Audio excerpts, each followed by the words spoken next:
السلام علیکم۔ A S news Salman Farsi news میں آپ کا سواگت ہے۔ لائک اور شیئر ضرور کریں بھائی ہمارے چینل کو۔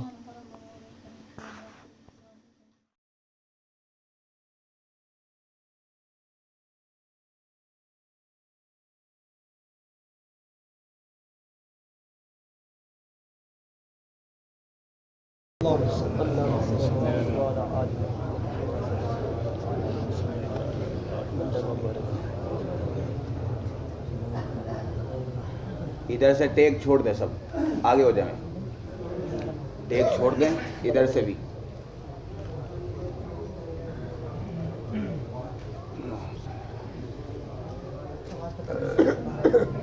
الحمد للہ وحدہ والصلاة والسلام علی من لا نبی بعدہ۔ اعوذ باللہ من الشیطان الرجیم، بسم اللہ الرحمن الرحیم۔ والعصر ان الانسان لفی خسر الا الذین آمنوا وعملوا الصالحات وتواصوا بالحق وتواصوا بالصبر۔ صدق اللہ العظیم۔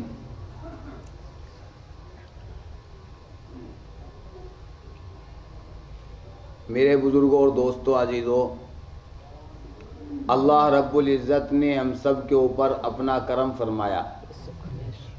اللہ نے ہم سب کو دنیا کے ہر طرح کے جھمیلے سے نکال کر ایک اپنے مبارک دین پر جمع فرمایا۔ یہ اللہ کا ہم سب کے اوپر بڑا انعام ہے۔ اتنا بڑا انعام ہے کہ ساری زندگی بھی اللہ کی اطاعت کے ساتھ زندگی گزار لے، اللہ کی فرما برداری کے ساتھ زندگی گزار کر اس کا شکر ادا کرنا چاہے تو اس نعمت کا شکر ادا نہیں کر سکتے۔ میرے دوستوں بزرگوں، سب سے پہلی تو جو اللہ نے ہم سب کو دین عطا فرمایا، اس دین کا کوئی بدل نہیں ہے۔ اس دین کا کوئی بدل نہیں ہے کہ اس دین کو چھوڑ کر کسی اور دین کے ذریعے سے انسان کامیاب ہو جاوے۔ قیامت تک آنے والے ہر ایک انسان کی کامیابی کا اللہ رب العزت نے جو راز چھپایا ہے وہ اسی دین میں چھپایا ہے۔ قیامت تک آنے والے ہر ایک انسان کی کامیابی کا راستہ محمد صلی اللہ علیہ وسلم کے لائے ہوئے دین میں ہے۔ اس کے علاوہ کوئی انسان کسی نبی کی شریعت کو اپنانا چاہے، حضور کی زندگی کو چھوڑ کر، حضور کے دین کو چھوڑ کر، میرے بزرگوں، وہ آدمی کامیاب نہیں ہے، وہ آدمی گمراہی کے راستے پر ہے۔ تو سب سے پہلے تو اللہ نے ہم سب کے اوپر انعام فرمایا کہ اللہ نے ہمیں ایسا دین عطا فرمایا ہے، ایسا محبوب دین عطا فرمایا ہے کہ جس دین کا کوئی بدل نہیں ہے۔ اس کے ساتھ ساتھ میرے بزرگوں، اللہ نے دین دیا اور دین کی محنت دی، دین دیا اور دین کی محنت دی۔ جس طریقے سے اس دین کا کوئی بدل نہیں، اسی طریقے سے اس دعوت کی مبارک محنت کا بھی کوئی بدل نہیں ہے۔ اس محنت کا بھی دنیا کے اندر کوئی بدل نہیں ہے۔ یہ محنت بھی اللہ کے یہاں مقبول محنت ہے، اللہ کی پسندیدہ محنت ہے۔ مفتی محمود حسن صاحب گنگوئی رحمۃ اللہ علیہ فرمایا کرتے تھے کہ اگر یہ محنت میرے بزرگوں اللہ کے یہاں مقبول نہ ہوتی اور محبوب نہ ہوتی تو یہ محنت سارے عالم میں نہ پھیلتی، یہ محنت سارے عالم میں نہ پھیلتی۔ یہ صرف بنگلے والی مسجد اور صرف یہ دوآبہ کا علاقہ، مظفر نگر، سہارنپور، یہاں تک یہ محنت رہتی۔ یہ محنت اللہ کی مقبول محنت ہے، اس لیے اللہ نے اس محنت کو سارے عالم میں پہنچایا ہے اور ہر ایک امتی تک پہنچایا ہے۔ میرے بزرگوں، یہ محنت نہ تو کوئی پارٹی ہے نہ کوئی انجمن ہے، یہ محنت تو اللہ رب العزت نے حضرت جی مولانا الیاس صاحب رحمۃ اللہ علیہ کے ذریعے سے امت تک جو پہنچائی ہے، یہ تو زندگی تبدیل کرنے کی محنت ہے۔ یہ محنت زندگی تبدیل کرنے کی محنت ہے۔ اللہ نے ہم سب کے اوپر انعام فرمایا ہے کہ اللہ نے ہماری زندگیاں تبدیل کرنے کی بھی ایک محنت عطا فرمائی. جس طریقے سے میرے بزرگوں انسان کے بدن کے لیے، انسان کے کپڑوں کے لیے کچھ نہ کچھ آلات کا ہونا ضروری ہے تاکہ اس کی صفائی ہو، اسی طریقے سے انسان کی زندگی کی صفائی کے لیے دعوت کی مبارک محنت ہے کہ کیسی صفائی کرنی ہے کہ زندگی کو اتنا تبدیل کرنا ہے جیسا صحابہ نے اپنی زندگی کو تبدیل کیا تھا. میرے بزرگوں ہم سب کے لیے، خاص طور سے اس دین کو ماننے والوں کے لیے، ہر ایک امتی کے لیے، قیامت تک آنے والے ہر ایک انسان کے لیے صحابہ رضی اللہ عنہم اجمعین کی پوری جماعت ہم سب کے لیے منزل ہے، نمونہ ہے.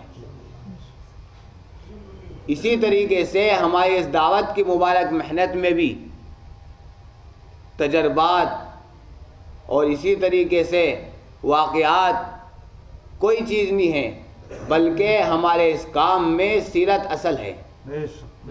ہمارے اس کام میں سیرت اصل ہے. حضرت فرما رہے تھے کہ انسان اس دعوت کی مبارک محنت میں لگے ہوا انسان کے دو طریقے سے کام کرے گا کہ تو اگر اس کے سامنے سیرت ہوگی تو سیرت کے مطابق کام کرے گا، اور اگر سیرت نہیں ہوگی تو پھر اپنی عقل سے کرے گا، اور اس عقل سے کیے ہوئے کام کو وہ اصل سمجھے گا، حالانکہ وہ بالکل غلط تھا اور غلط ہے.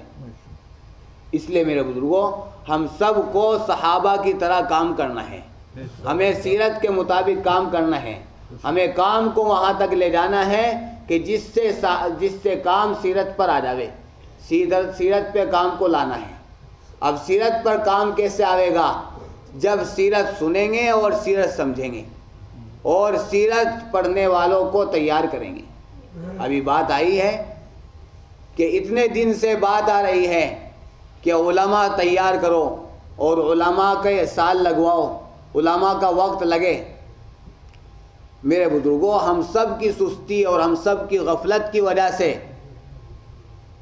یہ سارا کچھ دیکھنا پڑ رہا ہے، ورنہ جو آدمی 8 سال 9 سال اللہ کے دین کو سیکھنے کے لیے اور اللہ کے دین کو سمجھنے کے لیے لگا رہا ہے، کیا وہ 1 سال نہیں لگا سکتا ہے؟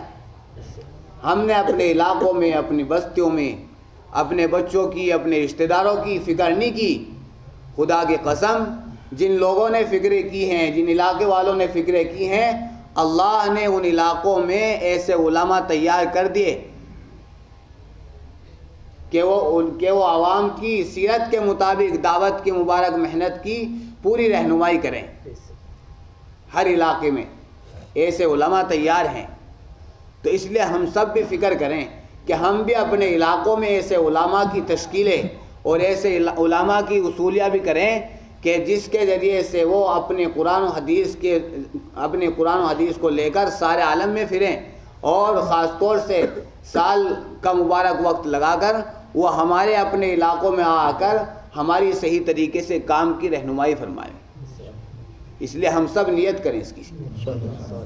میرے بزرگوں ہم نے ابھی مختصر سی صورت آپ کے سامنے تلاوت کی ہے، سورہ عصر. بہت چھوٹی سی صورت ہے، لیکن اللہ رب العزت نے اس صورت کے اندر ماننے والوں کی کامیابی رکھی ہے اور ایک ذمہ داری سمجھائی ہے کہ انسان کو ہم نے بیکار پیدا نہیں کیا ہے. افحسبتم انما خلقناکم عبثا، کہ ہم نے انسان کو ایسا نہیں کہ بیکار پیدا کر دیا ہو، بلکہ انسان کو ایک مقصد کے ساتھ اس دنیا کے اندر بھیجا ہے. اس مقصد کو اللہ رب العزت نے اس صورت کے اندر سمجھایا. اس مقصد کو اللہ نے اس صورت کے اندر سمجھایا ہے کہ کیا مقصد ہے اس انسان کا اس دنیا کے اندر آنے کا، کیا مقصد ہے اس دنیا کے اندر زندگی گزارنے کا. اس کو اللہ نے بیان کیا ہے. اس لیے بات تو بالکل مختصر سی ہے، ہم سب دھیان کے ساتھ سنیں گے. اور ہم نے بتایا کہ ہم سب جو جمع ہوئے ہیں اور ہم جو دعوت کی مبارک محنت میں لگے ہوئے ہیں، ہم کسی کے لیے نہیں لگ رہے ہیں، ہم میں سے ہر ایک ساتھی اپنی ذات کو سامنے رکھیں. مولانا الیاس صاحب رحمۃ اللہ علیہ فرمایا کرتے تھے جو آدمی اس دعوت کی مبارک محنت میں اپنی ذات کو سامنے رکھتے ہوئے